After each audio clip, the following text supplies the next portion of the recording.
The playground at Riverside Elementary was buzzing with the usual afternoon chaos when Emma Rodriguez heard the scream that would change everything. She had been sitting on the wooden bench grading papers from her third-grade class while keeping one eye on her 5-year-old son, Jamie. As he navigated the jungle gym with the fearless confidence only children possess, the scream cut through the air like a knife, and Emma's head snapped up instantly. Her heart stopped when she saw Jamie lying motionless at the bottom of the slide, his small body crumpled in an unnatural position. The red plastic slide that had brought him so much joy moments before now seemed like a monster that had swallowed her world whole. Jamie, Emma dropped her papers and ran across the playground, her sandals slipping on the wood chips. Other parents were already gathering around, their faces painted with the universal expression of parental concern mixed with relief that it wasn't their child. Jamie was conscious but crying, his left arm bent at an angle that made Emma's stomach lurch. His tear-streaked face was pale, and he kept trying to move his arm before wincing and crying harder. "Mommy, it hurts," he whimpered, his brown eyes wide with pain and confusion. Emma knelt beside him, her nursing training from years ago kicking, and despite her panic, she could see the obvious deformity in his forearm and knew immediately that this was more than a simple bruise. "I know, baby. Mommy's here. We're going to get you help right now," she said, her voice steady despite the storm raging inside her chest. The rush to safety. Mrs. Patterson, another mother from Jamie's class, appeared beside them. "Emma, I'll drive you to the hospital. My car is right here." Emma nodded gratefully, carefully scooping Jamie into her arms. He was getting heavy at 5 years old, but adrenaline made him feel weightless. She held him close, feeling his warm breath against her neck as he buried his face in her shoulder. The 10-minute drive to Riverside General felt like an eternity. Jamie had stopped crying but was making small whimpering sounds that broke Emma's heart. She kept whispering reassurances, stroking his dark hair that was so much like her own. "The doctors are going to fix you up, sweetheart. You're going to be just like new," she promised. Though her own hands were shaking, the emergency room entrance loomed ahead, and Emma felt a familiar knot in her stomach. She hadn't been in this hospital since Jamie was born 5.5 years ago. Too many memories lived in these walls, memories she had spent years trying to forget. Familiar territory, the pediatric emergency department was organized. Chaos, children of various ages sat with worried parents, some crying, others surprisingly calm. The smell of antiseptic and the sound of medical equipment beeped a rhythm that Emma remembered all too well from her brief stint as a nursing student. The triage nurse, a kind-faced woman with graying hair, took one look at Jamie's arm and fast-tracked them through the initial screening. Within minutes, they were in a treatment room, and Emma was helping Jamie onto the examination table while trying to keep him calm. "The doctor will be right in," the nurse assured them before pulling the curtain closed. Emma sat in the plastic chair beside the table, holding Jamie's good hand. She studied his face, seeing so much of herself in his features, but also traces of someone else. Someone she had loved deeply and lost completely. Jamie's eyes were starting to droop from exhaustion and pain. When they heard footsteps approaching, Emma looked toward the curtain, expecting to see an older physician. Maybe someone she didn't know who could just fix her son's arm and send them home. Instead, the curtain parted to reveal a man who made time stop completely. Ghost from the past ER. Nathan Cross stepped into the room reading from a clipboard, his dark hair slightly mussed from a long shift. He wore the standard white coat over scrubs, a stethoscope draped around his neck. When he looked up and saw Emma, the clipboard slipped from his fingers and clattered to the floor. "Emma," he breathed, his voice barely above a whisper. The years melted away in an instant. Nathan looked older, more mature, with fine lines around his eyes that spoke of long hours and difficult decisions. His shoulders were broader, his presence more commanding, but those green eyes were exactly as she remembered them. Eyes that had once looked at her with such love and hope for the future. "Hello, Nathan," Emma managed, her voice surprisingly steady. Jamie looked between them with curiosity, sensing the tension, but not understanding it. "Mommy, is this the doctor who's going to fix my arm?" Nathan's gaze shifted to Jamie, and Emma watched as recognition dawned in his features. The child's face, while clearly resembling Emma, held unmistakable traces of Nathan's own features. The same stubborn chin, the same thick eyelashes, the same way of tilting his head when he was thinking. Yes. Sweetheart, Emma said quickly. This is Dr. Cross. He's going to take very good care of you. Nathan seemed to shake himself back to reality. He picked up the clipboard and moved closer to the examination table, his professional mask sliding into place despite the obvious shock. Hello there, Jamie. I'm Dr. Cross. Can you tell me what happened? Jamie launched into an animated explanation of how he had been pretending to be a superhero sliding down to save the world when he fell off the side of the slide and landed on his arm. Nathan listened intently, asking gentle questions while carefully examining the injured limb. Emma watched Nathan work, remembering how passionate he had been about becoming a doctor when they were together in college. She had supported his dreams. Even when it meant long hours apart, even when it meant he would have to move away from medical school. She had been willing to wait to follow him anywhere until everything fell apart. Professional distance? It looks like we have a fracture here, Nathan said, his voice taking on the calm, reassuring tone that all good pediatric doctors master. We're going to need to take some x-rays to see exactly what we're dealing with, but I think we can get you fixed up good as new. Jamie perked up at this news. Will I get a cast? My friend Tommy had a cast and everyone got to sign it. Nathan smiled and Emma felt her heart clench at the familiar expression. Very likely. What's your favorite color? Blue, like Superman's cape. Blue. It is then. We'll get you the best blue cast in the whole hospital. A technician arrived to take Jamie for x-rays, and Emma started to follow, but Nathan gently touched her arm. Could we talk for just a moment while they're getting the images? He asked quietly. Emma hesitated, then nodded. She kissed Jamie's forehead and promised she would be right outside the x-ray room. Once they were alone in the hallway, the weight of 6 years crashed down between them. Nathan ran his hand through his hair, a gesture Emma remembered from when he was nervous or overwhelmed. I can't believe you're here, he said finally. Can't believe you're here either. When did you come back to Riverside? About 2 years ago?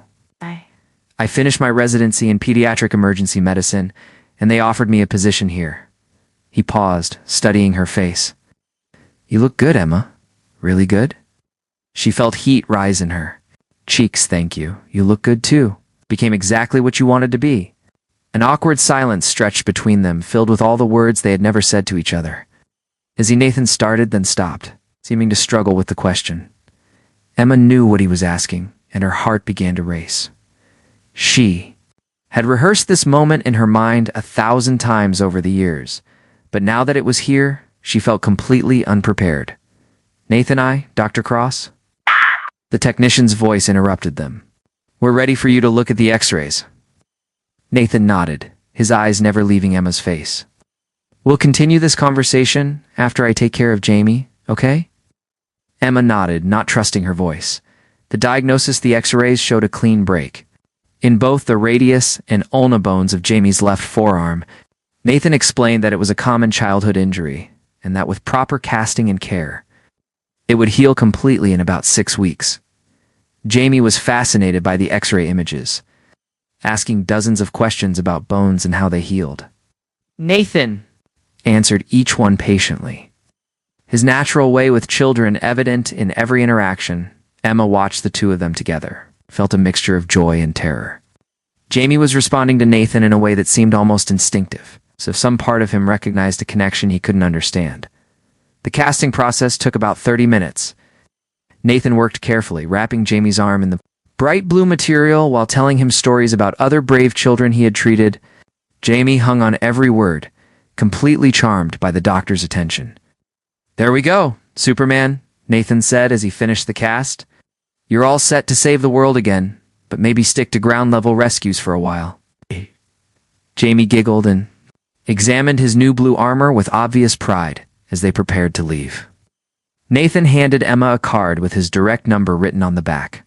Call me if you have any concerns about the healing process, he said formally, but his eyes conveyed a different message entirely. Emma took the card, their fingers brushing briefly.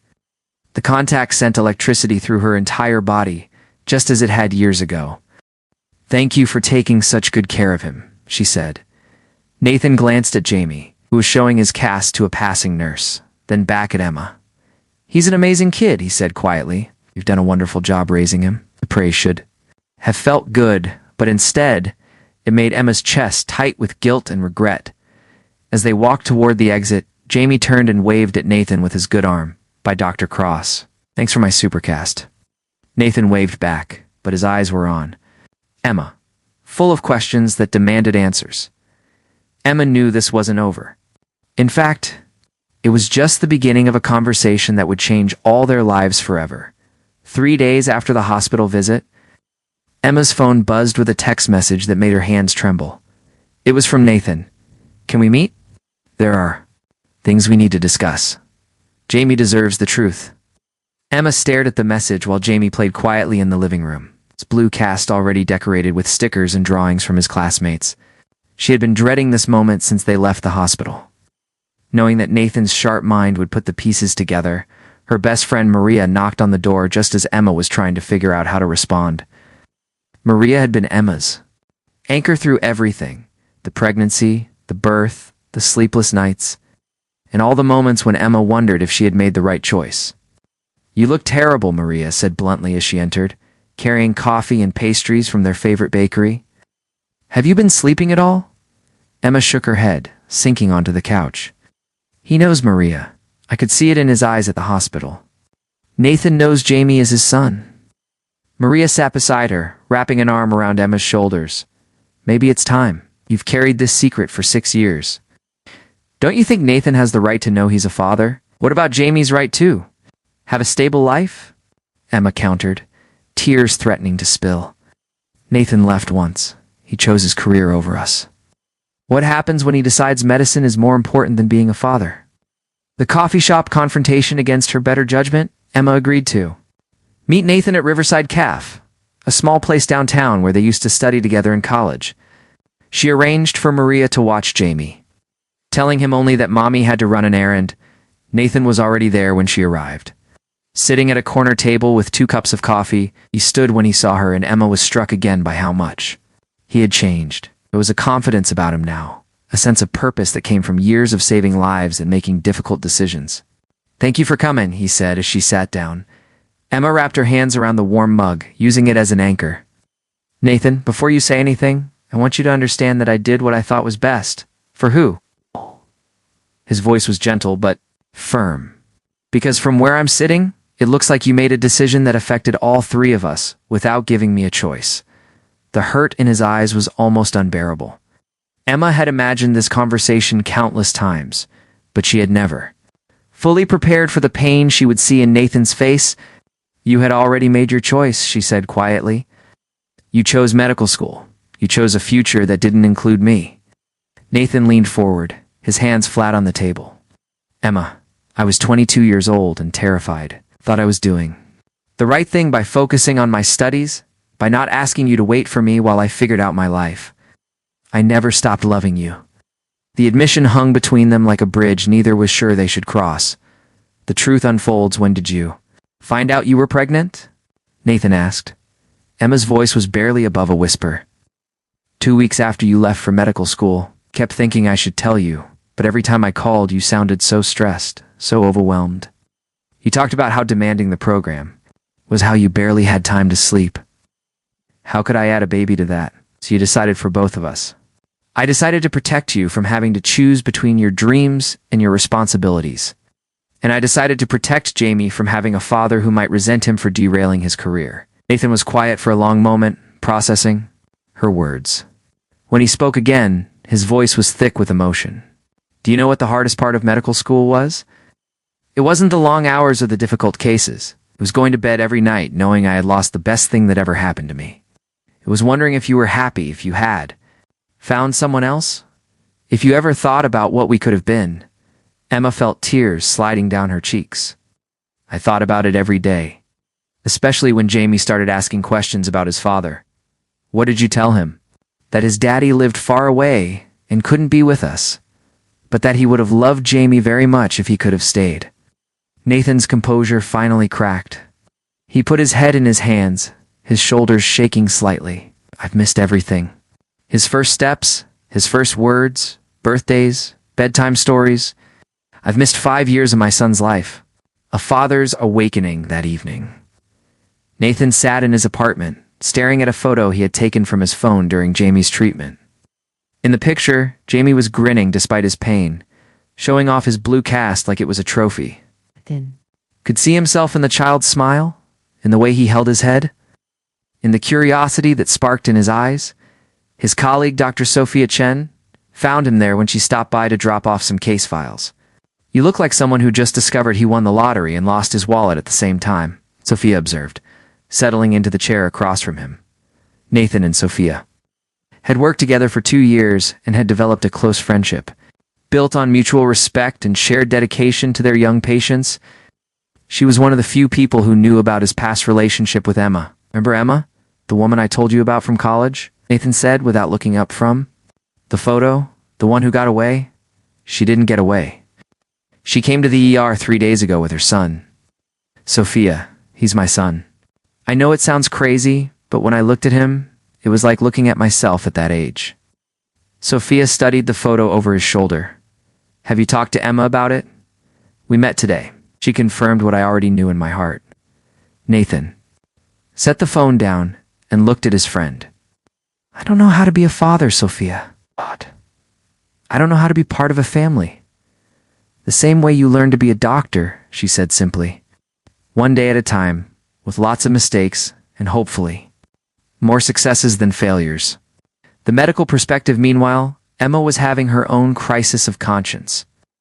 After putting Jamie to bed, she sat at her kitchen table grading papers, but her mind kept wandering to Nathan's words at the cafe. Had she really been protecting Jamie, or had she been protecting herself from the possibility of being hurt again? Her sister Rosa called, just as Emma was reaching for her third cup of coffee. "You sound exhausted," Rosa said without preamble. "What's going on?" Emma found herself telling Rosa everything about the accident. Seeing Nathan at the hospital, their conversation that afternoon. Rosa listened without interruption, letting Emma pour out 6 years of guilt and uncertainty. "Emma," Rosa said, when she finished, "I love you, but you made a terrible mistake. Not just for Nathan's sake, but for Jamie's. That little boy deserves to know his father, and Nathan deserves the chance to prove he can be the man Jamie needs. What if he breaks Jamie's heart? What if he decides being a father is too complicated and walks away again? Then you'll deal with it together, as a family should. But what if he doesn't? What if he's exactly the father Jamie needs, and you've been keeping them apart for nothing?" The proposal. The next morning, Nathan appeared at Emma's door with a proposal that surprised her. He wasn't demanding immediate access to Jamie or threatening legal action. Instead, he suggested they start slowly, letting him spend time with Jamie in casual settings where the boy would feel comfortable. "I want to earn the right to be his father," Nathan said as they sat on Emma's front porch while Jamie played in the backyard. "I know I can't make up for the years I've missed, but I want to be part of his future if you'll let me." Emma watched Jamie through the window, seeing him laugh as he tried to throw a ball with his good arm. "He's been asking more questions lately." "About his father?" "I think part of him knows something is missing." "What kind of questions? Whether his daddy is tall like him? Whether he likes dinosaurs? Whether he's ever coming home?" Emma's voice caught on the last words. "I've been running out of ways to explain your absence without lying to him." Nathan was quiet for a moment, watching his son play. "I have an idea, but I need you to trust me." Building bridges. Nathan's idea was simple, but brilliant. He suggested that Emma bring Jamie to the hospital's monthly children's health fair, where Nathan volunteered to teach kids about taking care of their bodies. It would give him a chance to interact with Jamie in a natural, non-threatening environment. Jamie was thrilled at the prospect of going back to the hospital to see the nice doctor who gave him the supercast. Emma felt nervous but agreed, recognizing that Nathan was trying to respect her concerns, while still finding a way to connect with his son. The health fair was held in the hospital's main lobby, transformed with colorful banners and interactive stations. Children rotated through different activities, learning about nutrition, practicing proper hand washing, and getting their height and weight measured on special growth charts. Nathan's station was the most popular. He had set up a display about bones and healing, complete with plastic skeletons and X-ray images. Jamie gravitated toward it immediately, fascinated by the chance to show off his cast and share his story.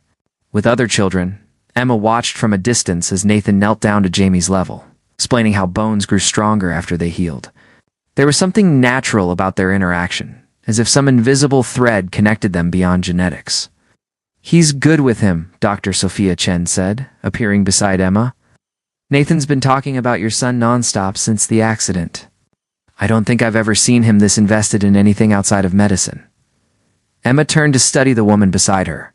Sophia was attractive and clearly intelligent, with kind eyes and an easy smile. "Are you and Nathan friends and colleagues?" "Nothing more," Sophia said with a laugh. "Though I'll admit I had hopes at one point, but it's clear his heart belongs to someone else. Has for years, apparently." The comment left Emma feeling unsettled in ways she didn't want to examine too closely. The moment of truth as the health fair wound down. Jamie approached Nathan with a serious expression that Emma recognized as his thinking face. "Dr. Cross," Jamie said, tugging on Nathan's coat. "Can I ask you something?" "Of course, buddy. What's on your mind? Do you have any kids?" Nathan glanced at Emma, who had moved closer to hear the conversation. His answer would set the tone for everything that came after. "You know what, Jamie? I'm just learning that I might have a son who's very special to me. Someone brave and smart and funny, just like you." Jamie's eyes widened. "Really? What's his name?" Nathan smiled, his eyes never leaving Jamie's face. "His name is Jamie Rodriguez, and he has the coolest blue cast I've ever seen." Emma watched as understanding dawned in her son's face. Jamie looked between Nathan and Emma, his young mind working to process this revelation. "Are you my daddy?" Jamie asked quietly. Nathan knelt down, so they were eye to eye. "Yes, Jamie. I'm your daddy. I'm sorry it took me so long to find you." Jamie thought about this for a moment, then threw his good arm around Nathan's neck in a fierce hug that brought tears to both adults' eyes. "I knew it," Jamie whispered against Nathan's shoulder. "I knew my daddy would come home." The weeks following Jamie's discovery transformed their small world in ways Emma never anticipated. Nathan kept his promise to take things slowly, but his commitment to being present in Jamie's life was evident in every gesture.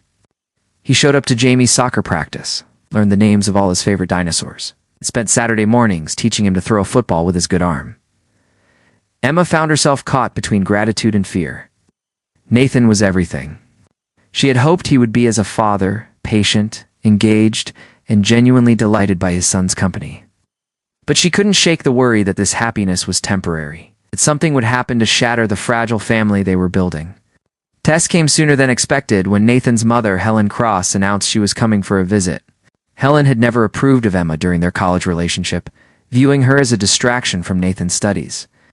Emma dreaded facing the woman who had once told her that truly loving Nathan meant letting him go, as she doesn't know about. "Jamie yet?" Nathan explained as they sat on Emma's porch after putting Jamie to bed. "I wanted to tell her in person." Emma pulled her sweater tighter against the evening chill. "How do you think she'll react?" "Honestly, I think she'll be shocked, probably angry that we kept it from her. But once she meets Jamie, she'll love him. How could she not?" Emma wished she shared his confidence. The grandmother's arrival, Helen Cross, arrived on a Thursday afternoon, elegant and composed as Emma remembered. She had aged gracefully, her silver hair perfectly styled, and her posture still commanding respect. Nathan had arranged for them to meet at his apartment first.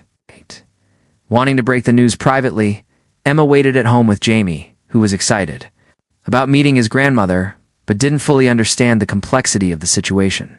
When Nathan called an hour later, his voice was strained.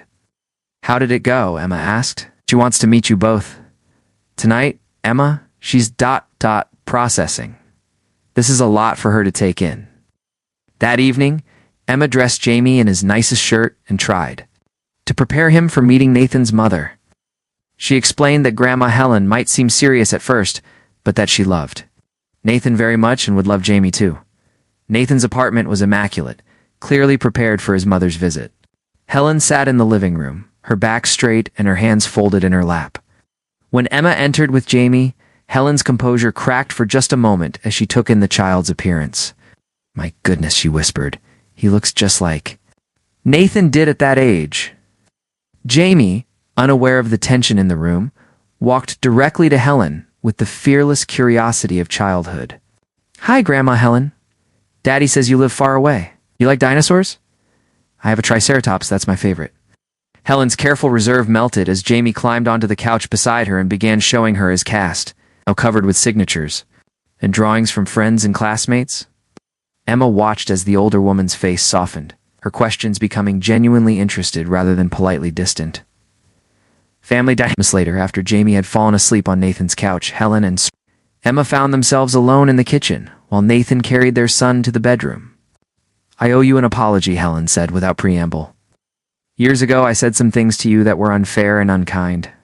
I thought I was protecting Nathan's future, but I was really just afraid of losing him." Emma was surprised by the directness of the admission. "You were trying to be a good mother. I understand that now, having Jamie. But I was wrong.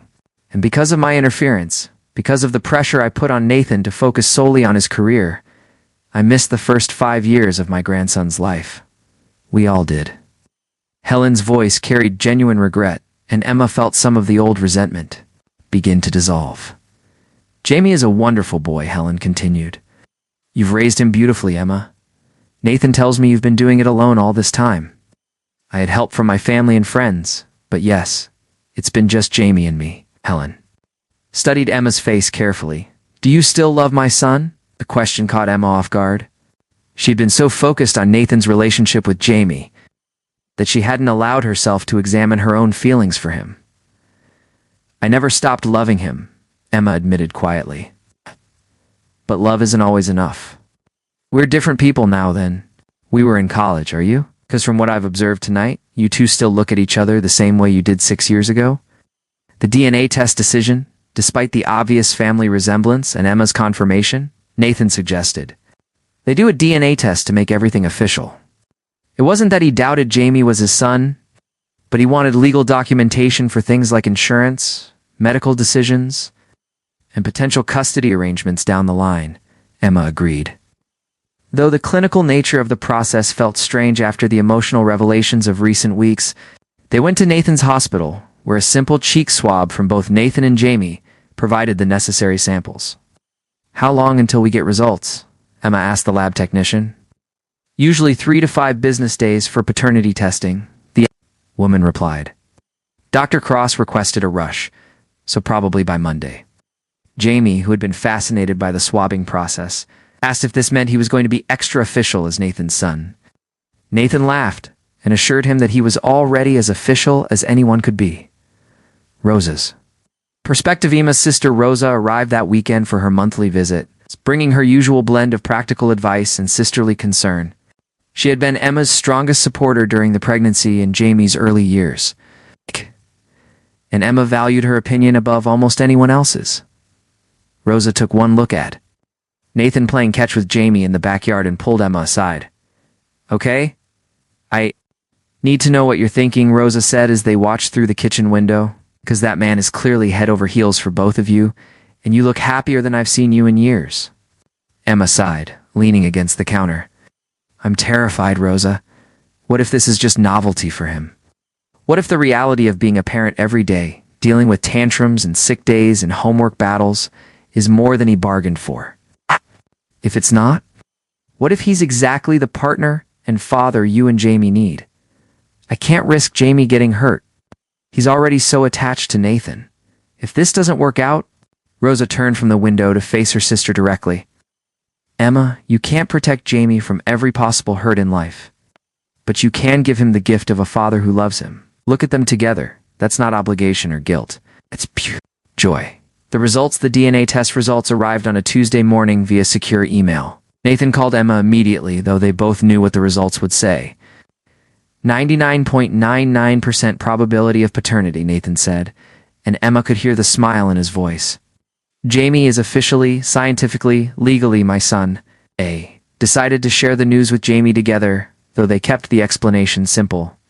Emma made his favorite pancakes for breakfast while Nathan arrived with a small gift. A picture frame with "World's Best Son" engraved on it. "Jamie, we got the results from those tests we did at the hospital," Emma began as they sat around the kitchen table. "The ones where we spit in the tubes?" Jamie asked, more interested in his pancakes than the conversation. "Those are the ones," Nathan said, "and they confirmed what we already knew in our hearts. I am definitely your daddy in every official way possible. Jamie considered this information while chewing thoughtfully. Does this mean I can call you Daddy instead of Dr. Cross now? Nathan's eyes filled with tears. I would love that more than anything in the world. Okay, Daddy Ken. You passed the syrup? The casual acceptance of their new relationship was so typically Jamie. Both adults laughed through their tears. Building a future over the following months, they slowly built routines that included all three of them. Nathan would stop by most mornings before work to have coffee with Emma and walk Jamie to school. Evenings often found him at Emma's house, helping with homework or reading bedtime stories. They were careful not to rush into anything romantic, focusing instead on establishing Nathan's relationship with Jamie and figuring out how to co-parent effectively. But the attraction that had drawn them together in college was still there, simmering beneath the surface of their careful friendship. The breakthrough came on a rainy Saturday afternoon when Jamie was napping and Emma and Nathan found themselves alone on the couch watching an old movie they had loved in college.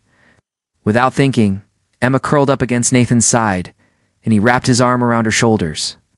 This feels right, Nathan said quietly, pressing a kiss to the top of her head. It does, Emma agreed, allowing herself to relax fully for the first time in years.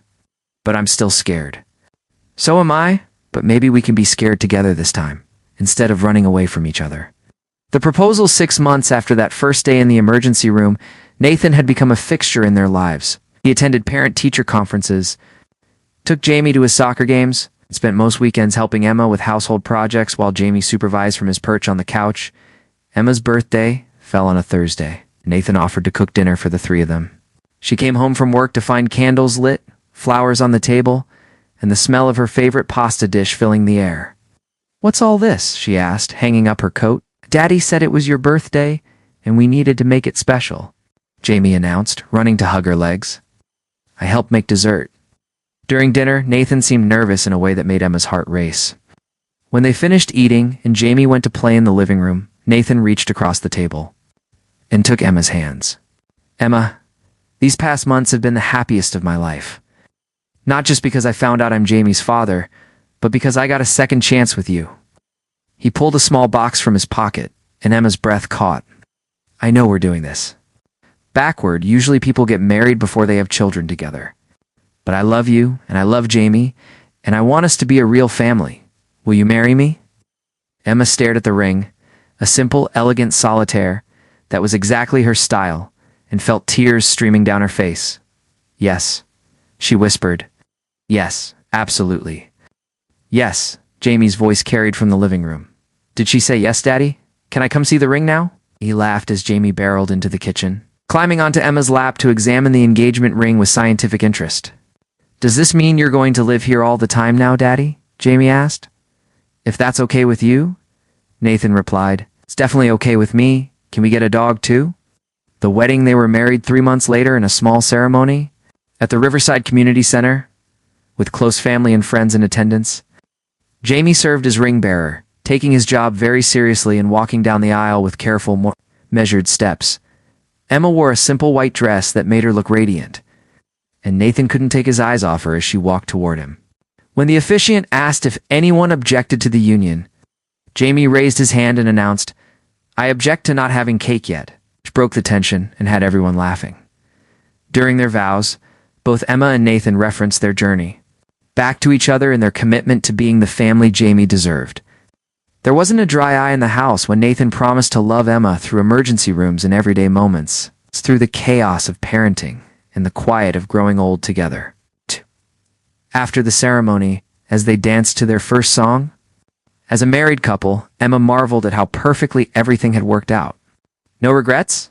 Nathan asked, spinning her gently. "Only that it took us so long to get here," Emma replied, standing on her toes to kiss her husband. From across the dance floor, Jamie watched his parents with satisfaction, then went back to eating cake with his new grandmother, Helen, who had completely fallen under his spell and was already planning elaborate Christmas gifts. Full circle 1 year later.